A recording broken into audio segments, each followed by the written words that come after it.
always high. The restoration of American values. That's what really gets them all worried. We need a political revolution in this country.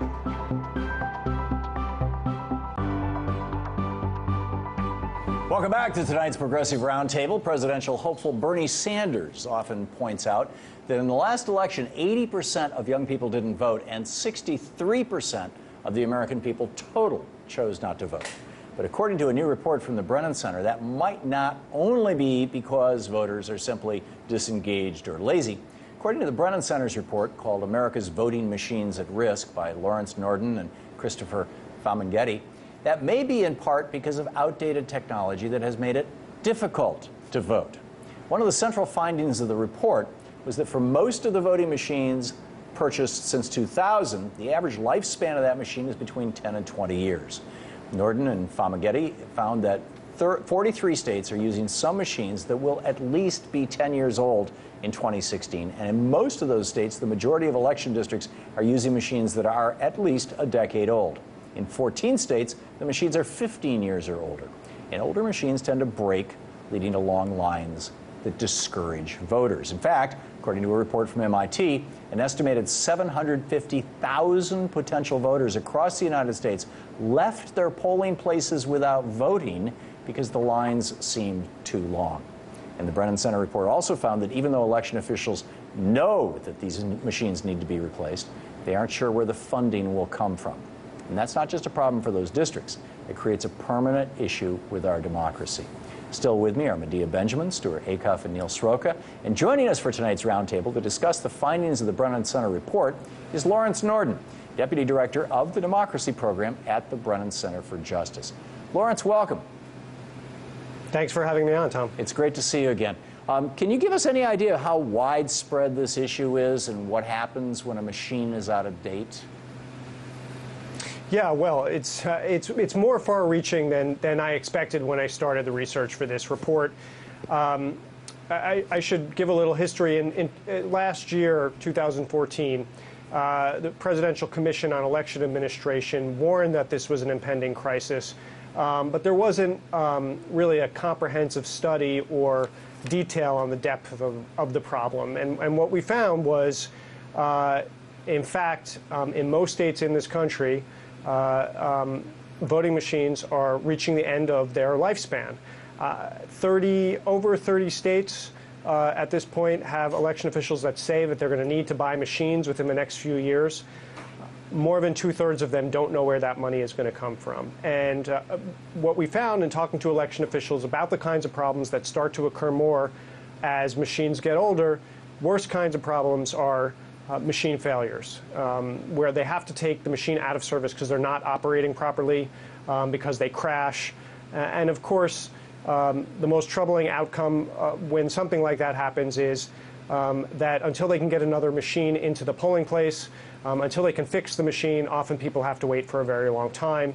As you mentioned, in 2012, a number of researchers have said that probably led to hundreds of thousands of people not voting the long line. So right. It's certainly a concern. We're going to see more of that unless we deal with the problem. Just before I toss this to the panel, one other thing I'd like to add is that these voting machines, by and large, are basically computers. Many of them are Windows-based computers, and which is an old and insecure operating system. They haven't presumably been upgraded. They can't be upgraded, many of them. Right, yeah. And in fact, here's a short clip. Howard Dean, back when Tina Brown had her show, Howard Dean guest hosted, and he had Bev Harris from Black Box Voting on. And in 90 seconds, they took a Diebold machine and flipped an election. Take a look at this. This is the official program that the county supervisor sees. As we can see here, Howard Dean has 1,000 votes. And Lex Luthor has 500, so you're beating Lex Luthor. You see, we have 800 votes here for you and 400 for Lex Luthor. Let's just flip those. We'll make that 400.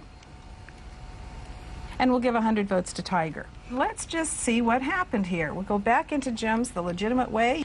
And as you can see now, Howard Dean only has 500 votes. Lex Luthor has 900, and Tiger Woods has 100 votes. We just edited an election. It took us 90 seconds. On live television, on an actual Diebold machine. Yep. So I'm curious your thoughts on that, Lawrence, and then I'd like to just toss it. Well, there certainly are security risks with older systems. In fact, the state of Virginia just decertified a system that was used in 24% of the precincts because they found that with an iPhone or another smartphone, somebody could, in fact, hack into the machine, essentially take it over and switch votes. And, you know, I think our security for voting systems has gotten a lot better than what we had in earlier years. Unfortunately, in most places around the country, there are now paper records to check the systems, but it's very troubling that these older machines have security risks.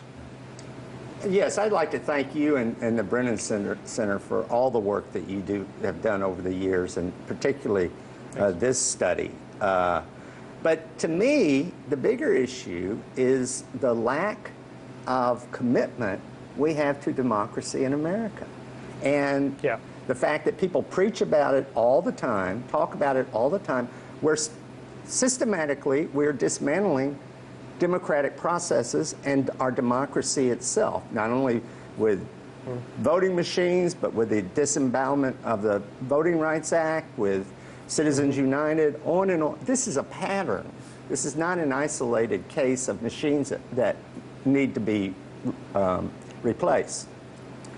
And to add to that, Lawrence, it seems like the places where they need to be replaced the most frequently and where the longest lines thus are the result are places that principally vote Democratic, places that are minority neighborhoods, places that are lower income neighborhoods. Back to you, Lawrence. Well, look, we work at the Brennan Center. We work on all of these issues. I care about all of those issues that were just mentioned. I do think it's true in some ways. This is a symptom of a lack of our commitment to making sure that our democracy works for everybody, and we don't invest in elections the way we should. We kind of, in this specific case, when it comes to funding the machinery of democracy, we kind of lurch, unfortunately, from crisis to crisis and don't plan out and budget the way we should. And I do have a concern, and this was something that a lot of election officials brought up with me, that when we have a decentralized system in the United States for elections, but when you leave it essentially to counties and towns to figure out how they're going to pay for elections and how they're going to pay to replace voting machines, what ends up happening is those with resources are able to replace them, and those without are not. And that is one of our findings in our report. We looked at Virginia, Minnesota, and Ohio, and we did see a big difference between the average median income of counties that were able to purchase new machines or have the money to purchase new machines and those that don't. So I think one of the important things to be doing in the next couple of years is to be fighting for states and even Congress to be providing money to ensure that everybody can purchase new machines, and whether or not you have machines that work shouldn't depend on where you live. I wonder what you say to those who say we should go back to the hand counting of ballots, and then also, wouldn't it help a lot if we were able to vote on a weekend or a holiday? Yes, it would help. It would be great if we had more access to voting, and in some places, obviously, people can vote on the weekends, but in many cases in the country, they can't. In terms of, I've been getting a lot of questions about voting. Most people actually in the United States do vote on paper now, and their ballots are scanned by machines afterwards. Hand counting, you know, if you talk to election officials, except in some very rural places, in Vermont and New Hampshire and in a few places in Massachusetts that I'm aware of, election officials just say it's way too complicated. In a place like Los Angeles County, you might have 300 contests in a single election, and each contest has a different set of borders, and it can be very difficult to do that and do it accurately. So, you know, I defer to them on that. I do think. So I don't have we're not advocating for a particular way of counting in the future. What we are saying, though, is we need to find a way to do it. We need to find the money to ensure that all votes can be accurately recorded and counted.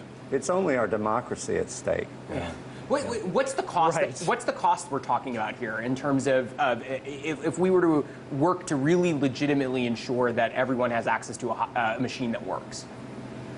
Is there a sense of it? Yeah, how many bombs? I mean, we estimate that it could easily be $1 billion for the entire country to replace voting equipment for the entire set of systems that need to be replaced. So about 1 week in Iraq? Yeah, I mean, I would say to ensure, like, for the next decade and a half, that we have equipment that's functioning everywhere, that's a pretty small price to pay. And I think the bigger picture is, and look, there are all kinds of things that we can do to long-term reduce those costs, but the bigger picture is having a steady stream of money for elections makes sense. One of the election officials that we quoted in here said you wouldn't wait for the fire truck to break down and somebody calling 911 before you decided, hey, maybe it's time to get a new fire truck. But that's essentially what we're doing with our voting equipment. Is this, to what extent do you think, or have you found, Lawrence, that there's any malice involved in this? It's like, with the voter suppression, we had that Pennsylvania legislator in the last election who said, voter ID laws, stop the Democrats, check. That kind of famous, and there's the confessions of numerous Republicans. In one addition to that, in terms of the allocation of voting machines that work, it makes sense that within poorer counties, everyone has access to worse machines. But within counties with diverse populations, did you see that people in richer communities have access to better machines versus people, in Wayne County, Michigan, for instance, where you have Detroit and folks in Grosse Pointe, just up north, who are more wealthier? Do you see a different discrepancy between the voting machines there? We didn't see that. I can't say we specifically looked for it either. Look, there have been studies. Charles Stewart at MIT is among the most well-known that have shown that communities of color, African Americans, are more likely, at least in the 2012 elections, to have long lines when they voted. I don't know that anybody has a full explanation for that, but I haven't specifically seen any evidence. And in fact, generally, machine purchase is done county-wide. It's not like only some machines are purchased for the county and not others. We do know that Ken Blackwell, the Secretary of State in Ohio in 2004, intentionally moved voting machines out of African-American precincts and into white suburban precincts. He admitted that to depress the African-American vote and obviously the Democratic vote. So, it's not just a case of the machines not working. It's also a case of intention and willful neglect. Wait, and how about intention maybe of Diebold and the company's built-in obsolescence, so you have to go out and buy more machines? Yeah. Sounds like capitalism at work to me. Oh, as a scam. And on that point, Lawrence, Larry, I'm sorry, but we're out of time. So, Lawrence Norden, thank you so much for being with us, and thanks for the great work that you and the Brennan Center are doing. Thanks very much. More of tonight's Progressive Roundtable right after the break.